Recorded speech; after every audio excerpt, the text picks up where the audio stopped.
Hello everyone, and welcome to Toe is Toe Construction.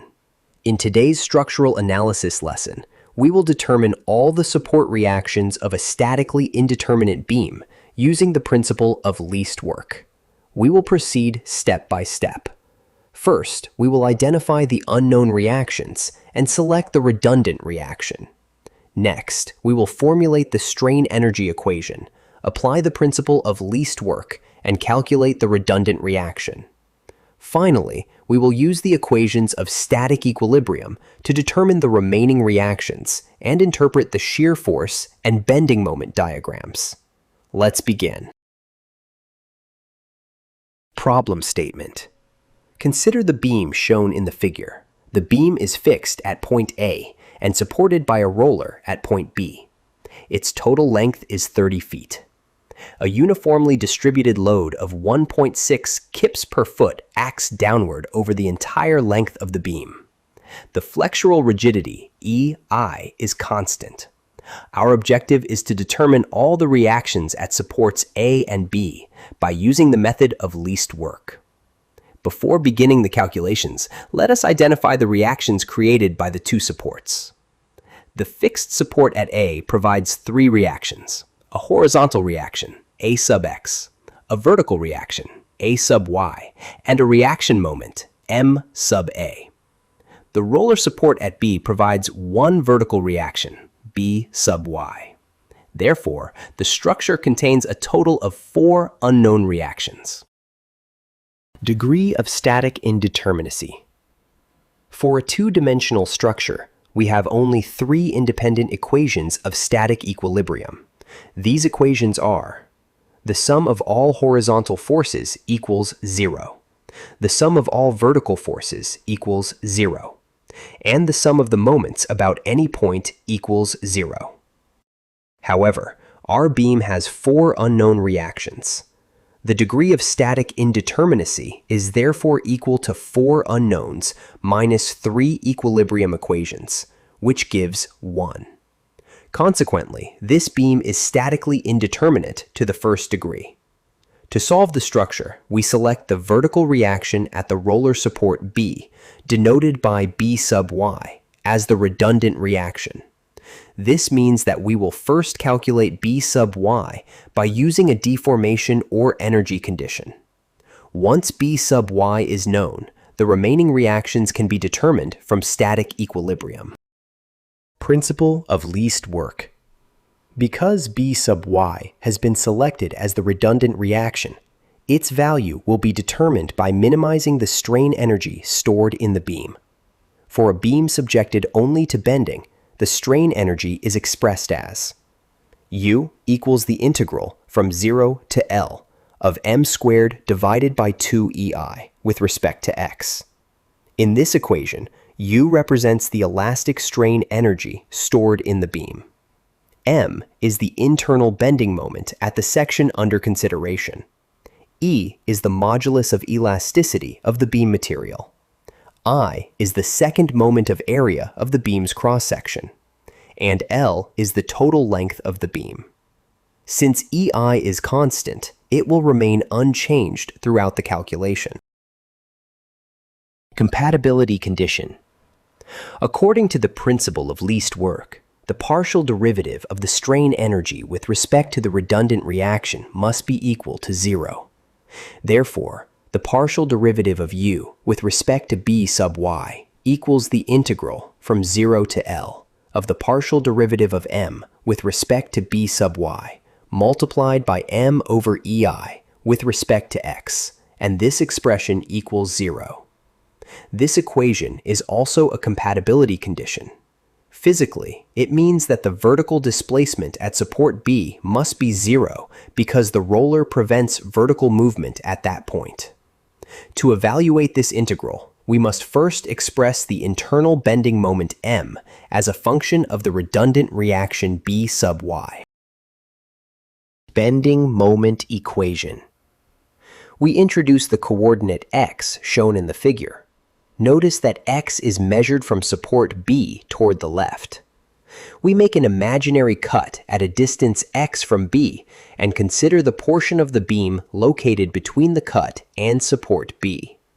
The vertical reaction B sub y produces a bending moment equal to B sub y times x.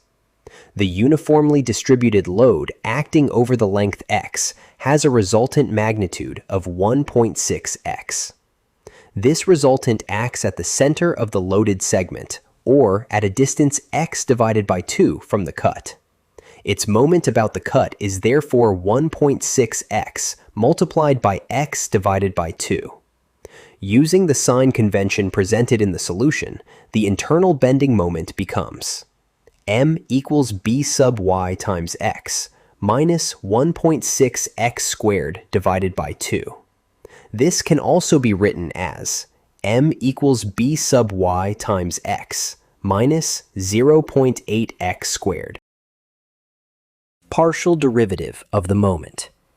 The next step is to partially differentiate the bending moment equation with respect to the redundant reaction b sub y.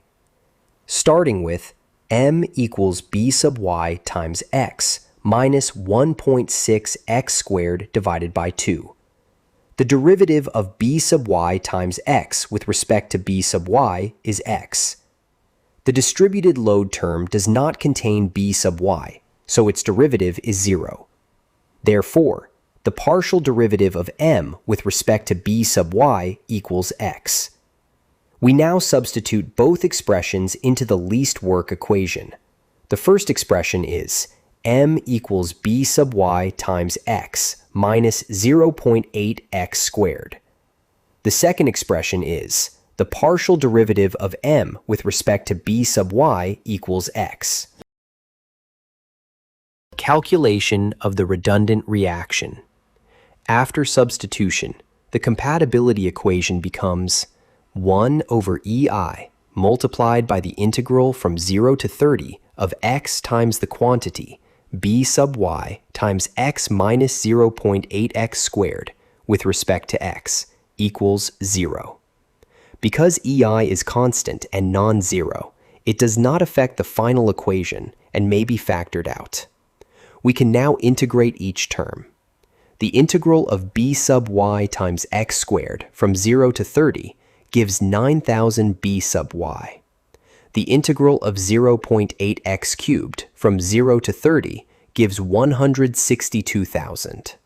Therefore, the equation becomes 9,000 b sub y minus 162,000 equals 0.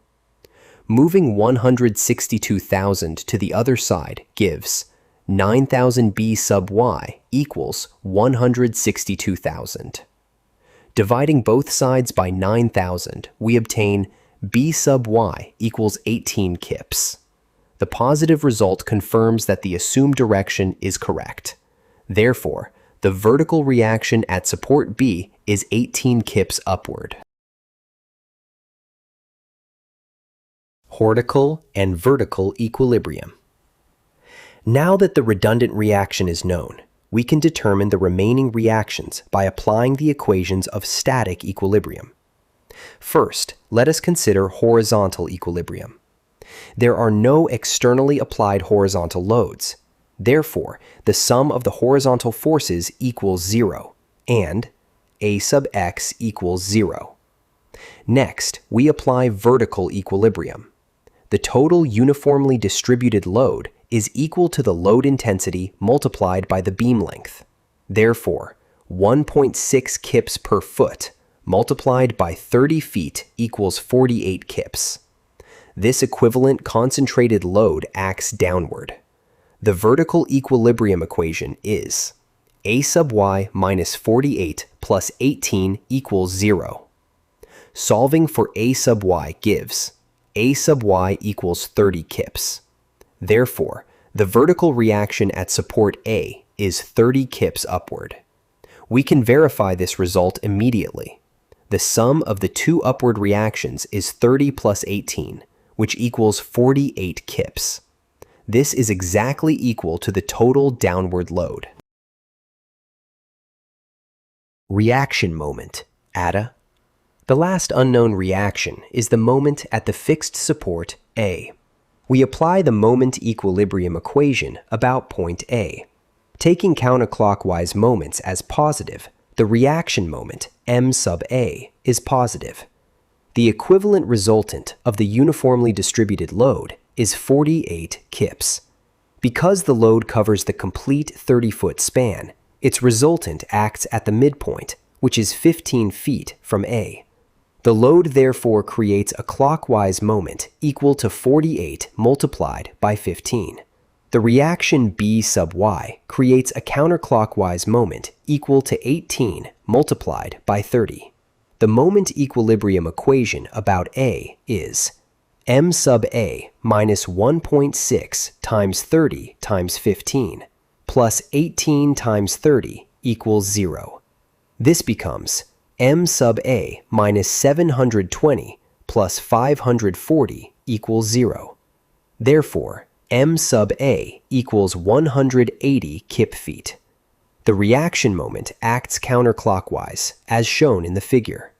The complete set of support reactions is now A sub X equals 0, A sub Y equals 30 kips upward, B sub Y equals 18 kips upward, and m sub A equals 180 kip feet counterclockwise.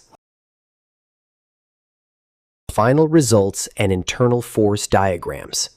The final free body diagram displays all the support reactions. At A, the horizontal reaction is 0, the vertical reaction is 30 kips upward, and the reaction moment is 180 kip feet counterclockwise. At B, the vertical reaction is 18 kips upward. Let us now briefly interpret the shear force diagram. Immediately to the right of A, the shear force is positive 30 kips. Because the uniformly distributed load is constant, the shear force decreases linearly along the beam with a slope of negative 1.6 kips per foot. The shear force becomes 0 at a distance of 18.75 feet from A.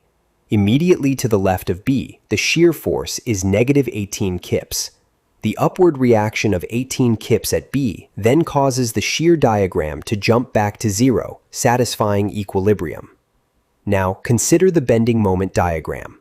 Although the external reaction moment at A is 180 kip feet counterclockwise, the internal bending moment immediately to the right of A is negative 180 kip feet under the usual sagging positive convention.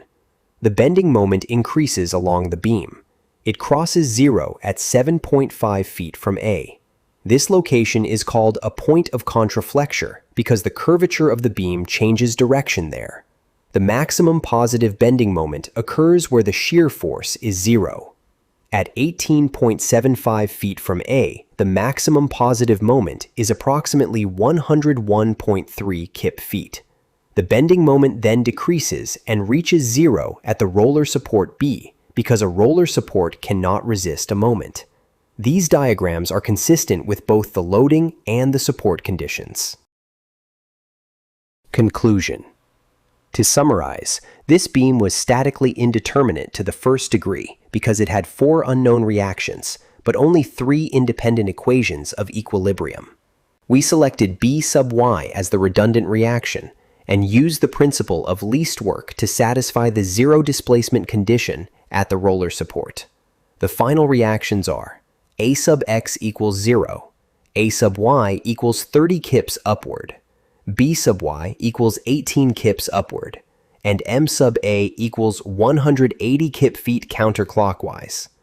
The shear force and bending moment diagrams also confirm that the results satisfy equilibrium and the beam's boundary conditions. Thank you for watching this lesson from 2is2 Construction. If this explanation helped you understand the method of least work, please like the video, subscribe to the channel, and share it with other civil engineering students. If you have any questions, leave them in the comments below. Keep learning, keep calculating, and I will see you in the next lesson.